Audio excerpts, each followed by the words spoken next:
السلام علیکم، آداب۔ میں ہوں خلیل فرحاد اور آپ دیکھ رہے ہیں پروگرام بادشاہ وقت۔ جیسا کہ پچھلے ایپیسوڈ سے ہی ہم نے خلافت عثمانیہ کے سلاطین یعنی رولرز آف اوٹومان امپائر کی سیریز شروع کر دی ہے۔ پہلے ایپیسوڈ میں عثمانیہ سلطنت کی بنیاد کے لیے راہ ہموار کرنے والے ارطغرل غازی کے بارے میں ہم نے تفصیلی معلومات آپ تک پہنچائی۔ اسی سلسلے کی کڑی کے تحت آئیے جانتے ہیں سلطنت عثمانیہ کی بنیاد ڈالنے والے عثمان غازی یا سلطان عثمان اول کے بارے میں۔ ارطغرل غازی نے جب ایک مسلم سلطنت کی داغ بیل ڈالنے کا کام شروع کیا تب انہوں نے اپنے چھوٹے بیٹے عثمان میں وہ تمام خوبیاں دیکھی جو ایک کامیاب حکمراں میں ہوتی ہے۔ اسی لیے ارطغرل غازی نے اپنے بھائیوں کے بجائے اپنے دوسرے بیٹوں کے بجائے عثمان کو اپنا جانشین بنایا۔ سوگو شہر میں یا 1258-59 میں پیدا ہوئے عثمان بچپن سے ہی بہت دلیر اور بہادر تھے۔ جیسے جیسے عثمان کی عمر بڑھتی جا رہی تھی ویسے ویسے ان کا قائی قبیلہ بھی بڑھتا جا رہا ہے اور ایک خود مختار ریاست میں تبدیل ہو رہا تھا۔ عثمان غازی کے بارے میں ہسٹری میں زیادہ باتیں درج نہیں ہے کیونکہ اس وقت یہ شخصیت اتنی اہم نہیں تھی اور کسی کو پتہ بھی نہیں تھا کہ دنیا کے ایک بڑے خطے پر حکمرانی کرنے والے عثمانی حکمرانوں اور سلطنت عثمانیہ کی بنیاد ڈالنے والے عثمان ہی ہوں گے۔ ارطغرل غازی اپنے فرزند عثمان کو ہر لحاظ سے پختہ اور کامل بنانا چاہتے تھے، اس لیے عثمان کی جسمانی تربیت کے لیے بہادر اور عظیم جنگجوؤں کو ذمہ داریاں سونپی گئی۔ اس کے علاوہ عثمان کی روحانی تربیت کے لیے شیخ ادیب جیسی ہستی سے درخواست کی گئی۔ ادیب نے عثمان کے استاد کا کردار ادا کیا۔ عثمان بڑے بہادر اور عقل مند حکمراں تھے، رعایا کے ساتھ عدل و انصاف کرتے، ان کی زندگی سادہ تھی اور انہوں نے کبھی دولت جمع نہیں کی۔ مال غنیمت کو یتیموں اور غریبوں کا حصہ نکالنے کے بعد سپاہیوں میں تقسیم کر دیتے تھے۔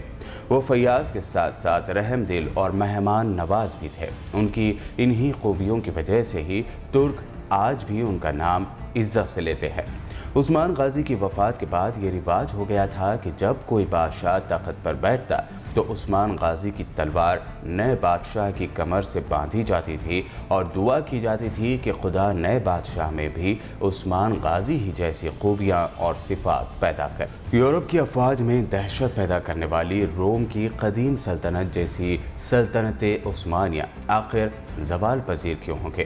اس کے بارے میں ترکوں نے دوبارہ غور کرنا شروع کر دیا ہے۔ ارطغرل غازی، عثمان غازی اور باربروس جیسے ڈرامے اسی بات کا اشارہ ہے۔ بہرحال ہم بات کر رہے ہیں عثمان غازی کی جنہوں نے ایک مضبوط اسلامی سلطنت قائم کی۔ عثمان کے بارے میں ہسٹری میں جنگجوؤں اور ان کے کردار کے علاوہ جو ملتا ہے وہ عثمان کا خواب ہے، جس کی تعبیر ہی یہی تھی کہ وہ ایک مضبوط اور عظیم اسلامی سلطنت کے لیے چن لیے گئے تھے۔ آئیے اب جانتے ہیں عثمان غازی کے اس خواب کے بارے میں۔ تاریخ میں درج عثمان غازی کے خواب کے بارے میں کچھ یوں بیان کیا گیا ہے کہ عثمان نے اپنے خواب میں دیکھا کہ شیخ ادیب کے سینے سے چاند نمودار ہوتا ہے اور ان کے اپنے سینے میں داخل ہو جاتا ہے۔ اس کے ساتھ ہی عثمان کے پیٹ سے ایک بہت بڑا درخت نکلتا ہے جس کا سایہ پوری دنیا پر چھا جاتا ہے۔ درخت کی جڑ سے نکل کر دنیا کے 4 بڑے دریا بہہ رہے تھے اور 4 بڑے بڑے پہاڑ اس کی شاخوں کو سنبھالے ہوئے تھے۔ اس کے بعد نہایت ہی تیز ہوا چلی اور اس درخت کی پتیوں کا رخ ایک عظیم و شان شہر کی طرف ہو گیا۔ یہ شہر ایک ایسی جگہ واقع تھا جہاں 2 سمندر اور 2 بر اعظم ملتے تھے اور ایک انگوٹھی کی طرح دکھائی دیتا تھا۔ خواب میں عثمان اس انگوٹھی کو پہننا چاہتے تھے، ان کی آنکھ تبھی کھل جاتی ہے۔ عثمان نے جب شیخ ادیب سے اس خواب کی تعبیر پوچھی تو انہوں نے کہا کہ خدا نے عثمان اور اس کی اولاد کو دنیا کی حکمرانی کے لیے چن لیا ہے۔ شیخ ادیب نے آگے کہا کہ ان کے سینے سے نکل کر عثمان کے سینے میں داخل ہونے والا چاند دراصل ان کی بیٹی بالا خاتون یا ایک اور روایت کے مطابق مل خاتون ہے اور جو اس خواب کے بعد عثمان کی بیوی بن گئی۔ 4 دریا، دریائے دجلہ، دریائے فرات، دریائے نیل اور دریائے ڈینیوب تھے۔ خواب میں عثمان غازی کو نظر آئے 4 پہاڑ، کوہ طور، کوہ برخان، کوہ قاب اور کوہ اطلس تھے۔ عثمان غازی کے بعد ان کی اولاد کے زمانے میں چونکہ سلطنت عثمانیہ ان دریاؤں اور پہاڑوں تک پھیل گئی تھی، اس لیے یہ خواب دراصل سلطنت عثمانیہ کی وسعت سے متعلق ایک پیشن گوئی تھی۔ شہر سے مطلب قسطنطنیہ کا شہر، جسے عثمان تو فتح نہ کر سکے لیکن بعد ازاں ان کی آل نے ہی یہ شہر فتح کیا۔ تاریخ اسلام میں کسی خاندان کی حکومت اتنے عرصے نہیں رہی جتنے عرصے تک آل عثمان کی حکومت رہی، اور نہ کسی خاندان میں آل عثمان کے برابر قابل حکمراں پیدا ہوئے۔ عثمان غازی کا خواب اور اس کی تعبیر صحیح ثابت ہوئے۔ آگے بڑھتے ہیں اور اب جانتے ہیں عثمان غازی کی زندگی کے بارے میں کہ انہوں نے اپنی زندگی کے دوران کیسے سلطنت عثمانیہ کی بنیاد ڈالی، کون کون سے علاقے فتح کیے، سازشیوں اور عیسائی دشمنوں کو شکست دینے میں کس طرح کامیاب ہوئے۔ عثمان کے والد ارطغرل کی وفات کے بعد سلاجقہ روم کے دارالحکومت قونیہ پر منگولوں کے قبضے اور سلجوقی سلطنت کے خاتمے کے بعد عثمان کی جاگیر خود مختار ہو گئی، جو بعد میں سلطنت عثمانیہ کہلائی۔ اپنے والد ارطغرل غازی کے برعکس عثمان نے بھی ہمسایہ شہروں اور دیہی علاقوں کو فتح کرنے کی مہم شروع کر دی۔ 1299 یعنی 1299 میں انہوں نے علامتی طور پر ایک آزاد ریاست تشکیل دی۔ عثمان نے منگول شہنشاہ کو خراج یا ٹیکس کی ادائیگی بھی روک دی۔ 1300 سے یعنی 1300 سے مستقل فتح کا دور رہا، جب انہوں نے دریائے سکریہ کے ویسٹ میں، ساؤتھ میں ایسکیشیر اور نارتھ ویسٹ میں ماؤنٹ اولمپس اور بحر مارمرا تک کی زمین حاصل کی۔ عثمان اور ان کے افراد نے ایسکیشیر، اونونو، بیلجک اور بلاقیر اینیچیر کے اہم قلعوں اور شہروں پر قبضہ کیا۔ ان فتوحات کے بعد وہ اتنے مضبوط نہیں تھے کہ برسا، نیکیا اور نیکومیڈیا کے اہم اور مضبوط قلعے والے شہروں پر بھی قبضہ کر سکے۔ عثمان غازی کی سب سے بڑی شروعاتی فتح کے بارے میں کہا جاتا ہے کہ انہوں نے قراضہ حصار قلعے کو فتح کیا۔ اس بازنطینی قلعے کو فتح کرنے کے بعد عثمان نے بازنطینیوں یعنی بازنٹائن کو وارننگ دی کہ ان کا مقابلہ کسی کمزور دشمن سے نہیں ہے۔ سلجوقی سلطان اس فتح سے بہت خوش ہوا اور اس نے عثمان کو قراجہ حصار اور اس کے آس پاس کا تمام علاقہ جو عثمان نے جنگ میں حاصل کیا تھا عثمان کو جاگیر میں دے دیا۔ اتنا ہی نہیں، سلجوقی سلطان نے عثمان کو نیز بک کا خطاب دیتے ہوئے انہیں اپنے علاقے میں اپنے نام کا سکہ جاری کرنے کی اجازت بھی دے دی۔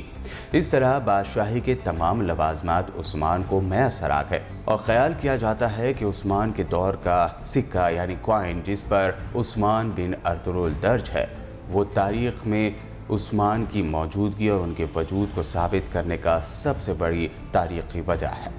بہرحال 1299 میں سلطان عثمان نے اپنے خود مختار حکومت کا اعلان کر دیا۔ سن 1300 میں ایشیائے کوچک میں تاتاریوں کے حملے سے سلجوقی سلطنت کا خاتمہ ہو گیا، جس کے بعد عثمان اپنے علاقے کے خود مختار حکمراں بن گئے۔ اس کے بعد کچھ ترک سرداروں نے عثمان کو کمزور سمجھا، یا پھر وہ عثمان کی بڑھتی طاقت سے خوف زدہ ہو گئے تھے، اس لیے انہوں نے عثمان کے نئے فتح کیے گئے علاقوں پر حملے کرنا شروع کر دیے۔ لیکن عثمان کو کمزور سمجھنا ان کی غلطی۔ عثمان غازی نے انتہائی سمجھداری سے نہ صرف ان حملوں کا منہ توڑ جواب دیا بلکہ ایک سخت پیغام بھی دیا کہ عثمان غازی کمزور ہرگز نہیں ہے۔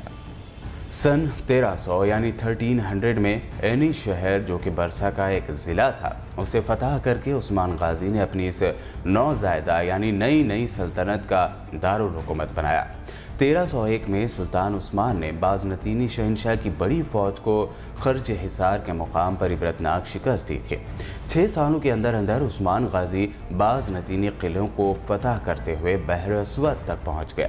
عثمان غازی کی بڑھتی ہوئی فتوحات سے ڈرے ہوئے بازنطینی شہنشاہ نے تاتاریوں کو اکسایا کہ وہ عثمان پر حملہ کرے۔